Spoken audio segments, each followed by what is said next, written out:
Hello बच्चों, कैसे हैं आप सभी लोग। आज हम बात करेंगे, एक बहुत अच्छी मूवी आने वाली है, इसे दिसंबर में रिलीज हो जाएगी आपका, जो सैम बहादुर के नाम से रिलीज हो रही है। ये रील के सैम बहादुर साहब है, मानेकशॉ, और ये रियल लाइफ के। अगर आप ध्यान देंगे तो ज्यादा डिफरेंस इन दोनों में नहीं किया गया। रियल और रियल लाइफ में बहुत ज्यादा बदलाव ना करके हम बहुत ज्यादा करीब होने की कोशिश कर रहे हैं इस मूवी से।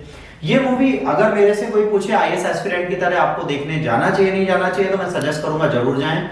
ये मूवी बहुत ज्यादा बदलाव आपके जीवन में ला सकती है, बेहतर चीजें कर सकती है, तो ये सैम बहादुर देखने जाइए। इसकी कहानी रील में बहुत अच्छी दिखाई गई, हम बिल्कुल डिनाई नहीं करते, बट रियल में ये कौन थे, इनके बारे में पढ़िए। इनका नाम था field marshal Sam Hormusji Framji Jamshedji Manekshaw. इनको सिर्फ सैम मानेकशॉ पढ़ लो, बहुत है, इससे ज्यादा पढ़ने की जरूरत नहीं है। ये 1914 में पैदा हुए थे और 2008 में इनकी डेथ हुई। इनको सैम बहादुर बोला जाता था due to the braveness. Chief of the army staff Indian army के रहे हैं जब वॉर चली इंडिया पाकिस्तान की, और इनको फील्ड मार्शल की रैंक पर प्रमोट कर दिया गया। मिलिट्री करियर में इन्होंने 4 डिकेड्स में 5 युद्ध किए थे, जो प्रारंभ हुआ था वर्ल्ड वॉर से। इन्होंने वर्ल्ड वॉर सेकंड से युद्ध करना स्टार्ट किया, और पहली इनकी बर्मा में हुई थी, और ये वॉर हुई थी किससे, जापान वर्सेस ब्रिटिश इंडिया। तो ब्रिटिश इंडिया में थे, तो जापान से उन्होंने अपनी पोस्ट खाली कराई थी। यहां से इनका जीवन स्टार्ट होता है। मानेकशॉ ने पहला इनटेक जो था Indian military defence academy Dehradun में 1932 में जाते हैं।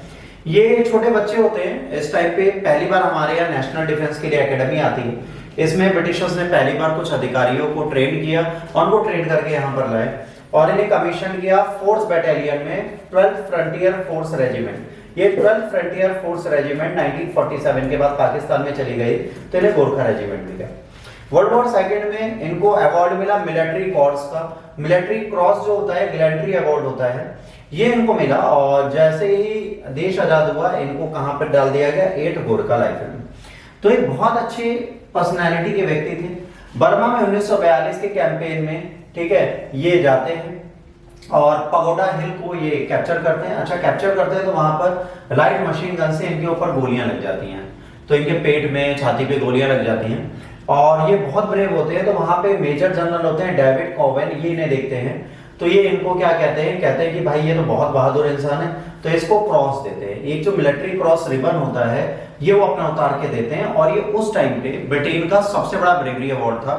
और ये अवार्ड बच्चों उसको दिया जाता था जो जीवित रहता था। अगर कोई सैनिक मर गया तो मिलिट्री रेड क्रॉस रिबन उसे नहीं दिया जाता था। तो इन्होंने मानेकशॉ को ये देके बोला था कि a dead person can not awarded with a military cross. इन्होंने कहा बेटा जिंदा है। सैनिक इनको पैदल कंधे पे लाद कर दौड़ते हुए वो पहुंचता है। जब वहां पहुंचता है तो वहां पहुंचने के बाद इसके साथ जब ये पहुंचते हैं डॉक्टर के पास, इनका खून बह चुका होता है, इनका प्राथमिक उपचार किया जाता है। तो डॉक्टर के सामने होते हैं, तो डॉक्टर बोलता है कि भाई तुम्हें बहुत खतरनाक गोली लग गई, क्या हो गया था। तो कह रहे कुछ नहीं, खच्चर ने मुझे लात मार दी थी। तो कहते हैं भाई इतना लाइट मोड में रहने वाला एक सैनिक है, इसको तो हमें बचाना पड़ेगा। तो इसको बचाने के सारे प्लान किए जाते हैं, और मानेकशॉ यहाँ पर बच जाते हैं। 1947 में देश आजाद होता था। मानेकशॉ 8th बटालियन में है। दुनिया का ब्रिटेन बहुत बड़ी कंट्री थी, वहां से इन्हें रेड क्रॉस मिल चुका था। आजादी के बाद 2 दंश मिले थे, एक वेस्ट पाकिस्तान, एक ईस्ट पाकिस्तान हमारे सामने था। और वेस्ट और ईस्ट पाकिस्तान के साथ ये कह रहे थे कि हमें गलियारा भी दे दीजिए ताकि हम सीधे यहाँ से कनेक्ट हो जाए, इनको बांट दीजिए। तो ये बात हम लोगों ने मानी नहीं थी, वो बात अलग था। इन्होंने कहा था भाई ये सारी चीजें तो हम नहीं कर पाएंगे, बट ठीक है कोई बात नहीं, ये बात चल रही थी। अब यहाँ पर क्या हुआ, ईस्ट और वेस्ट पाकिस्तान सक्सेसफुली अपने काम कर रहे थे। 1970s में वेस्ट पाकिस्तान ने ईस्ट पाकिस्तान पे जातियां करनी स्टार्ट कर दी, और यहाँ से जब इन्होंने कहा कि अब हमें आपके साथ नहीं रहना, तो यहाँ पर क्या हुआ, बहुत ज्यादा नरसंहार प्रारंभ हो गया। यहाँ की महिलाएं, पुरुष, बच्चे सब क्या कर रहे थे, हर एक बॉर्डर पे भाग के आ रहे थे। इस टाइम पे मानेकशॉ और इंदिरा गांधी की मीटिंग होती है। तो मानेकशॉ से इंदिरा गांधी पूछती हैं कि भाई आप क्या कर रहे हैं, आप इतने सारे लोग वहां से आ रहे हैं तो आप कर क्या रहे हैं। तो मानेकशॉ कहते हैं हम तो कुछ नहीं कर रहे, तो आपका काम है, हमारा काम थोड़े ना डालें। ठीक है, इसका मतलब क्या हुआ, इसका मतलब ये हुआ कि मानेकशॉ जो थे बहुत लाइट मोड पे रहते थे, और लाइट मोड पे रहते समय ये इनको क्या बोलते थे, स्वीटी। अच्छा, इतिहास के पन्नों पे बहुत ज्यादा डाउट है कि इनको स्वीटी बोला भी जाता था तो नहीं, पर जो इनकी पुस्तक है उसमें इन्होंने स्वीटी डिस्कस किया है, कई राइटरों ने लिखा है। तो ये हमेशा इंदिरा गांधी को स्वीटी के नाम से बोलते थे। तो ये बोलते हैं भाई स्वीटी मैं क्या बताऊं इसमें, तो आपको देखना पड़ेगा क्योंकि सरकार आप चला रही, मैं नहीं चला रहा। फिर ये कहते हैं चलो ईस्ट पाकिस्तान पर अटैक कर दो, वो कहते हैं पॉसिबल नहीं। कह रहे क्यों, कह रहे भाई बारिश का सीजन है, टैंक और कुछ हम ले नहीं जा सकते, वेदर बहुत खराब होता है वहां का, बारिश में हमारी चीजें फंसेंगी, हम हार जाएंगे। तो कह रहे आप फिर देखिए क्या करेंगे।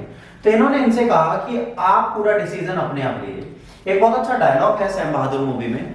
तो इसमें इंदिरा गांधी कहती हैं, है ना, soldiers are trained to die. तो मानिक शॉ इसको इंप्रूव करते हैं, I beg a pardon ma'am, वो बोलते हैं soldiers are trained to kill. वो कहते हैं सोल्जर मरने के लिए, सोल्जर मारने के लिए बने हम लोग।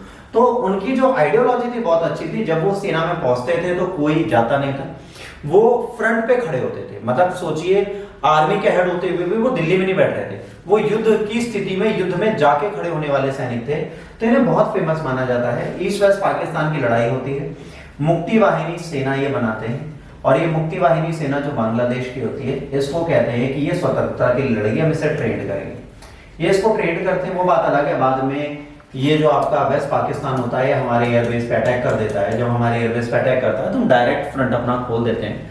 और Manik Shaw von that 1971 liberation war. Manik Shaw और इंदिरा गांधी इतिहास के पन्नों में अमर है। ये अकेले कुछ नहीं थी अगर ये व्यक्ति इनके साथ ना होता। तो मानिक शॉ भारतीय इतिहास का एक बहुत बड़ा नाम है। आज हमारी भारतीय मूवी सिनेमा जगत जाग रहा है और कुछ मूवी बना रहा है। तो ये कहीं ना कहीं आपके आईआर से रिलेटेड है। एक आर्मी की पर्सनालिटी के बारे में आपको जानने को मिलेगा, इनके आइडियोलॉजी के बारे में जानने को मिलेगा। और हम ये कह सकते हैं जो एक्टर उसमें काम कर रहे हैं वो बहुत अच्छे हैं और उन्होंने बहुत अच्छी अच्छी पिक्चरें दी हैं। विक्की कौशल साहब एक अच्छे एक्टर हैं और जब वो एक्टिंग करते हैं तो उसमें एकदम डूब जाते हैं। तो मानिक शॉ का एक्ट उन्होंने बहुत अच्छा किया है। इस मूवी को आप जरूर देखने जाइए। अगर आपको ये वीडियो इन्फॉर्मेटिव और यूजफुल लगा तो प्लीज लाइक शेयर सब्सक्राइब करना ना भूलें। God bless you all, take care, जय हिंद, वंदे मातरम।